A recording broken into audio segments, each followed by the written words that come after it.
Buongiorno, benvenuti a questa edizione del nostro telegiornale. Vediamo insieme i principali titoli.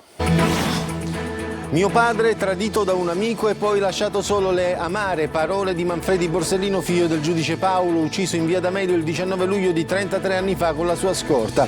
Oggi l'inaugurazione del murale nei pressi del luogo della strage. Palermo non è abbastanza insicura. Questo in estrema sintesi il parere del ministro Piantedosi, che ha spiegato al sindaco Lagalla che non ci sarà l'auspicato schieramento dell'esercito per contrastare la recrudescenza della microcriminalità. La Confcommercio rilancia l'idea del poliziotto di quartiere. La strada killer, la provinciale 11 a Niscemi nel Nisseno, teatro di un ennesimo incidente mortale che ha tolto la vita a un giovane di 22 anni. Adesso la comunità sotto shock chiede giustizia e interventi immediati. Il ministro Salvini oggi in Sicilia per fare il punto su infrastrutture e ponte sullo stretto di Messina, in serata la festa siciliana della Lega a Catania. E sempre a Catania ha rafforzato il piano di pulizia con idropluritrici sulle strade della città invase da spazzatura e sporcizia. L'amministrazione interviene in via Duca degli Abruzzi dopo la segnalazione di una telespettatrice del nostro settimanale Appuntamento con il sindaco.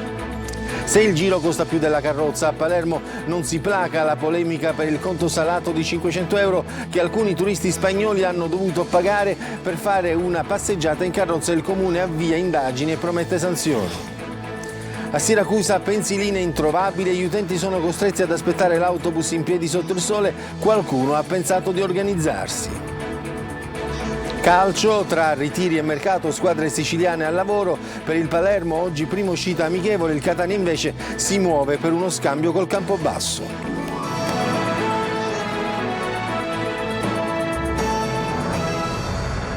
Visibilmente commosso, le parole amare di Manfredi Borsellino. Mio padre, dice, tradito da un amico o da più di uno e poi lasciato solo. L'intervento durante l'inaugurazione del murale realizzato nei pressi del luogo della strage di via D'Amelio, avvenuta il 19 luglio di 33 anni fa, dove persero la vita il giudice Paolo Borsellino e la sua scorta. Marco Gullà.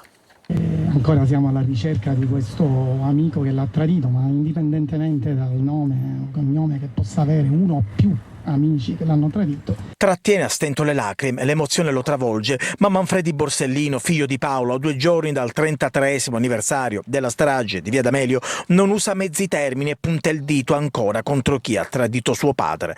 Lo fa a margine dell'inaugurazione di un murale che raffigura il giudice Borsellino in alcune fasi della sua vita. È stato a me lasciato solo, mi permettete anche di dire, non già e non solo dalle istituzioni, ma è stato lasciato solo da quel mondo professionale, lavorativo, giudiziario che lo circondava. Il murale nasce proprio di fronte via D'Amelio. Questo murale rappresenta intanto un presidio importante in uno dei luoghi più tristemente conosciuti, una delle vie più tristemente conosciute e famigerate della storia italiana.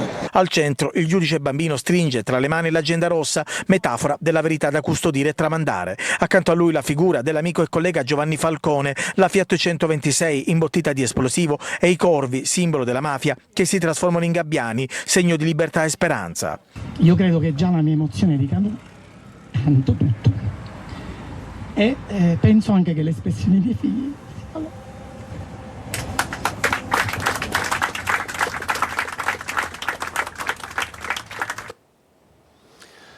Confiscati dalla polizia e dalla Guardia di Finanza beni per oltre 2 milioni di euro a Vito Signorello di Mazara del Vallo nel Trapanese. La misura di prevenzione è stata proposta dal questore di Trapani, Laura Spanò.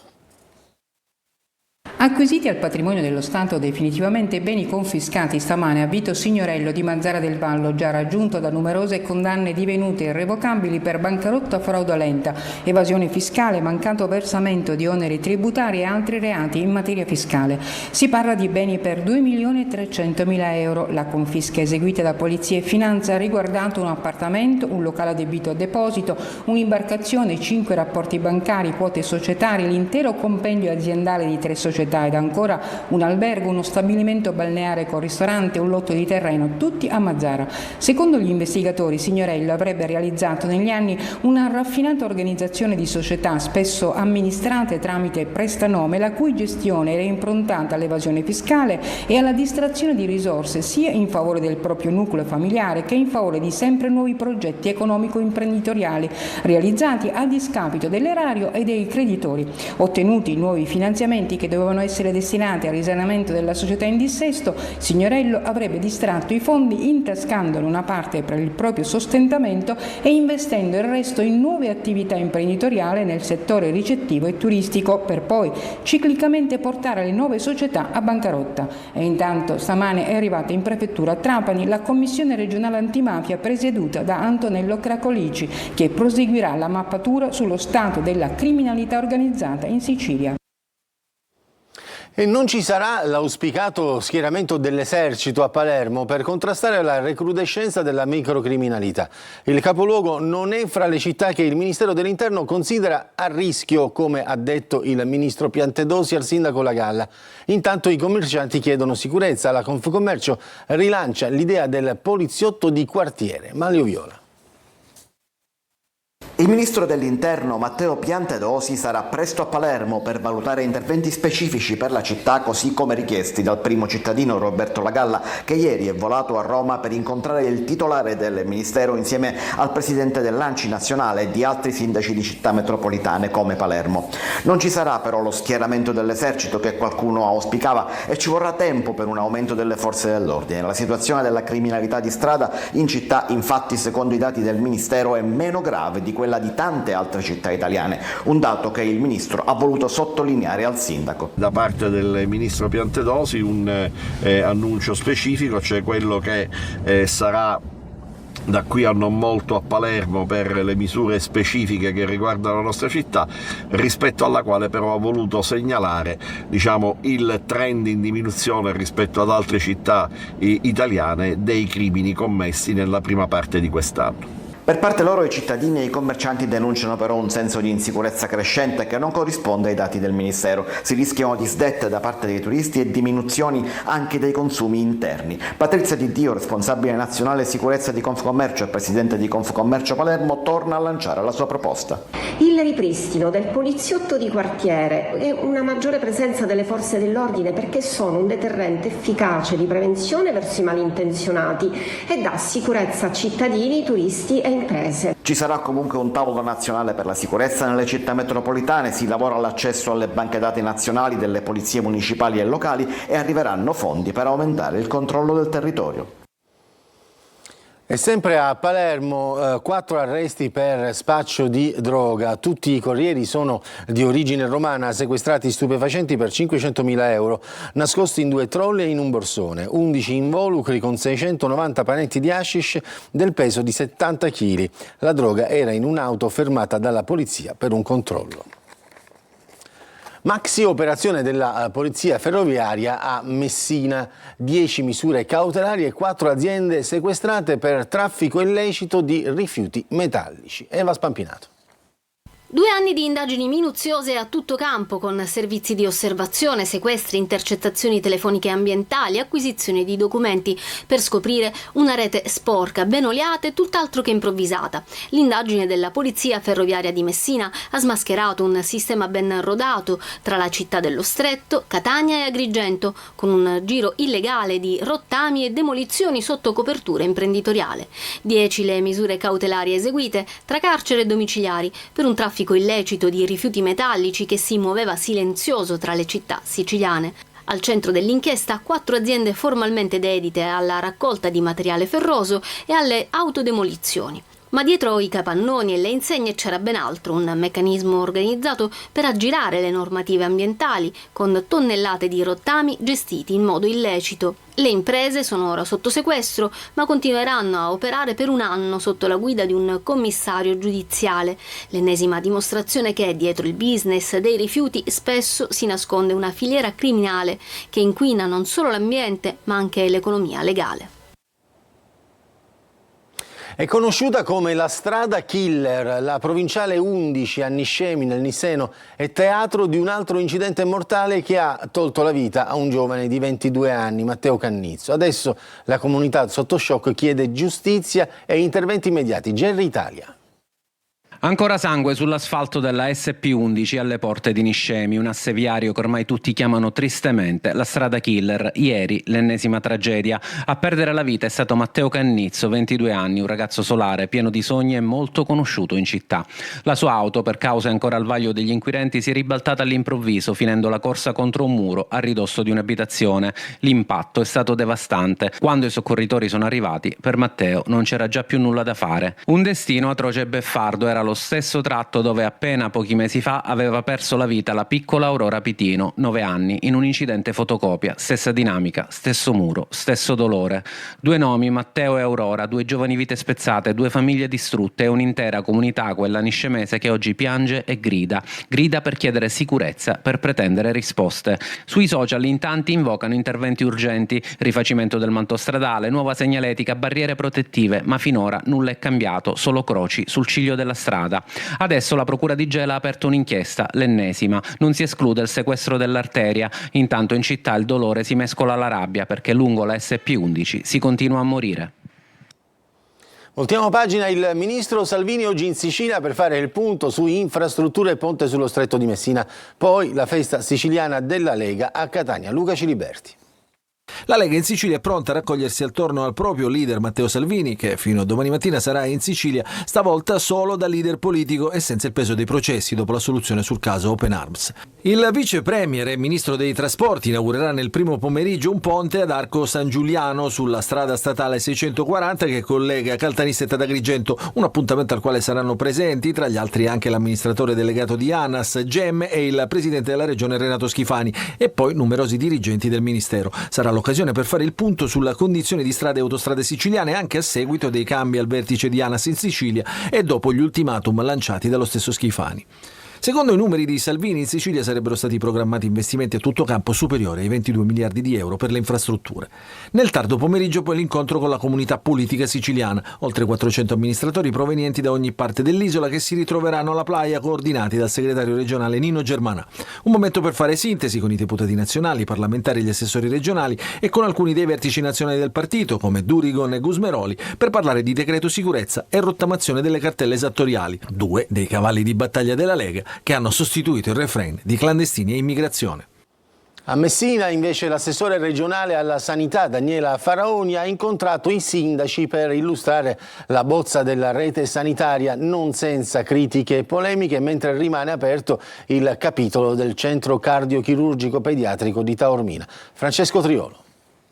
Le parole dell'assessore regionale alla sanità Daniela Faraoni si scontrano con quelle dei sindaci della provincia di Messina. La rete sanitaria presentata questa mattina nel Salone degli Specchi della città metropolitana diventa il terreno di scontro per un piano distante dalle esigenze di un territorio vasto e difficile, con esigenze reali, diverse da quelle rappresentate nella bozza. Non convincono le parole dell'assessore Faraoni, che parla di riduzione della popolazione, di necessaria quindi diminuzione dei posti letto. Non convincono i tagli, dove e come sono stati apportati, ad esempio tra Policlinico e Ospedale di Taormina.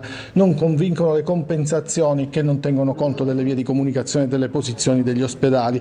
La Faraoni ricorda come nessun ospedale sia stato cancellato con la nuova rete sanitaria, ma riconosce come la migrazione ospedaliera sia ancora tanta e costi tanto alle casse della regione. Disegna una sanità con ospedali decentrati per l'assistenza sul territorio, ma si scontra con la realtà di medici che non si trovano e che faticano ad accettare incarichi in ospedali piccoli. Capitolo a parte la cardiochirurgia pediatrica di Taormina. Qui un attacco forte per la soluzione che sarebbe stata trovata attraverso la sinergia con l'ospedale Papardo, che non deve essere una deroga perché il CCPM di Taormina già preesisteva a quello di Palermo e doveva essere già presente nella rete sanitaria del 2019. Intanto si lavora ad una nuova proroga, almeno sino a dicembre.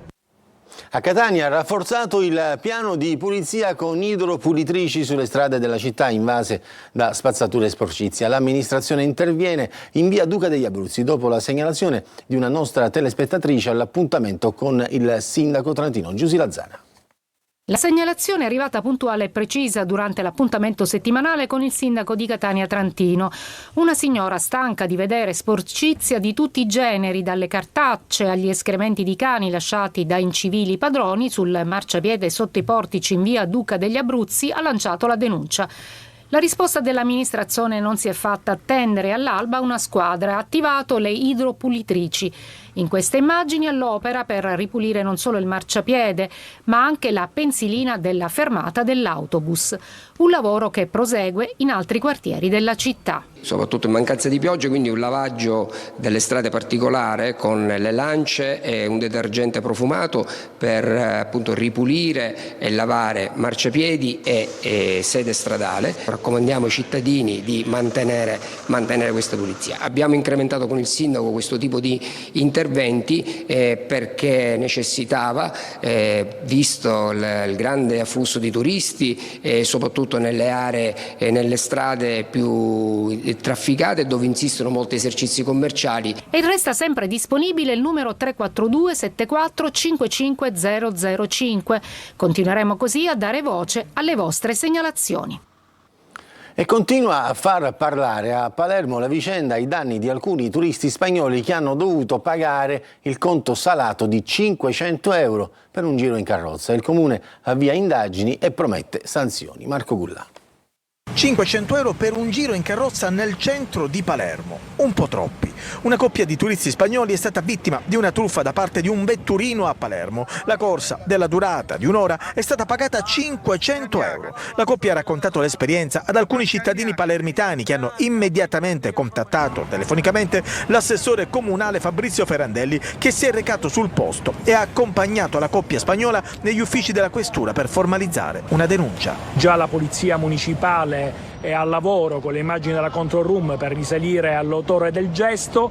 Ho deciso di accompagnarli formalmente perché sono stato avvisato da alcuni nostri concittadini che hanno raccolto la testimonianza dei turisti nella spiaggia di Mondello. Sono andati a prenderli con la mia auto e li ho accompagnati personalmente per dimostrare che c'è un'amministrazione che non si volta dall'altra parte, che denuncia accanto a loro episodi del genere e che soprattutto interviene. Quanto accaduto ai danni di due turisti spagnoli è di una gravità assoluta e rappresenta la punta di un iceberg che questa amministrazione non intende più tollerare, ha invece detto l'assessore alle attività produttive Giuliano Forzinetti. La coppia spagnola è già ripartita alla volta di Siviglia, un ennesimo episodio che ingrigisce sicuramente il ricordo che i due turisti hanno di Palermo. La bellezza della città offuscata da avvenimenti spiacevoli come quello venuto a galla in questi ultimi giorni. Oggi il Focus, in onda dopo il nostro TG, si occuperà della Scuola Superiore di Catania, un centro di eccellenza e alta formazione dell'università. In questo spazio giovani meritevoli hanno l'occasione di seguire un percorso altamente qualificato con possibilità di esperienze internazionali. Lorena Dolci ne parlerà con il presidente Daniele Malfitana e con alcuni allievi, in onda alle 14.30 su Telecolor e in streaming sul sito siciliaweb.it. Messaggi al numero 342 74 55 005. Adesso c'è la pubblicità, poi torniamo per parlare di pensiline che non ci sono a Siracusa, ma anche di una mostra molto particolare su Maria Maddalena.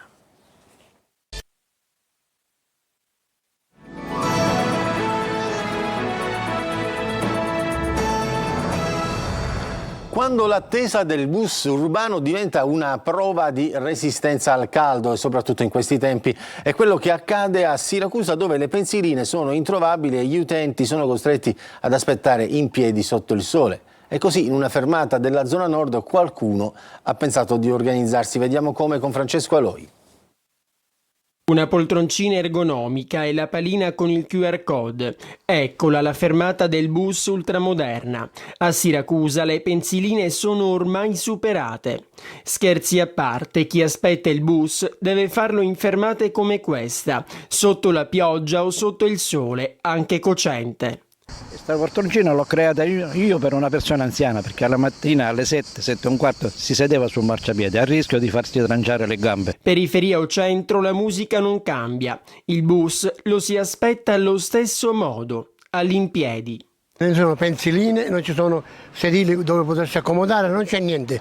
Questo è Siracusa e questo è il servizio che ci offre il nostro signor sindaco. La mancanza di pensiline è veramente tremenda, poi soprattutto qua in Sicilia con certe temperature sarebbe auspicabile la presenza delle panchine anche per le persone anziane.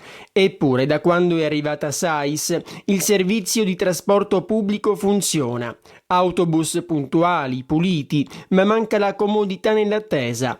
Palazzo Vermexio punta ad incentivare l'uso dei mezzi pubblici, ma così tutto diventa più complicato. Dobbiamo stare al solleone, come ad esempio io che sono cardiopatico, che non lo posso sopportare. Ma se le pensiline sono le principali assenti ingiustificate alle fermate, non va meglio al capolinea. E da qualche mese i bus urbani partono da qui, Corso Umberto, con i mezzi fermi tra il traffico.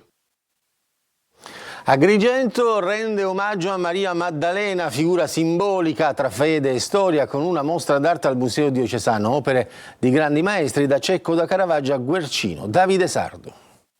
Una donna, un simbolo, un mistero. Maria Maddalena, protagonista assoluta della nuova mostra al Museo Diocesano di Agrigento, che apre le porte a un viaggio tra arte e spiritualità.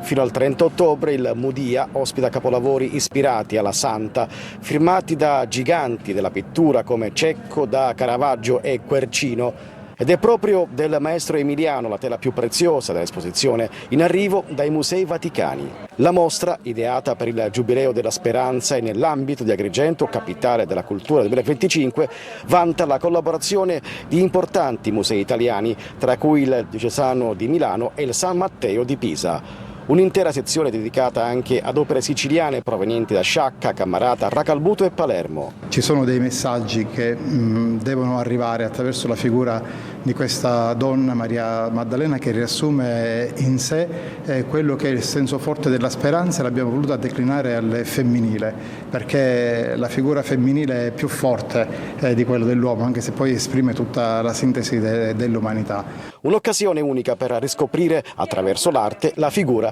di una donna intramontabile. Adesso c'è la pubblicità, poi torniamo per parlare di calcio.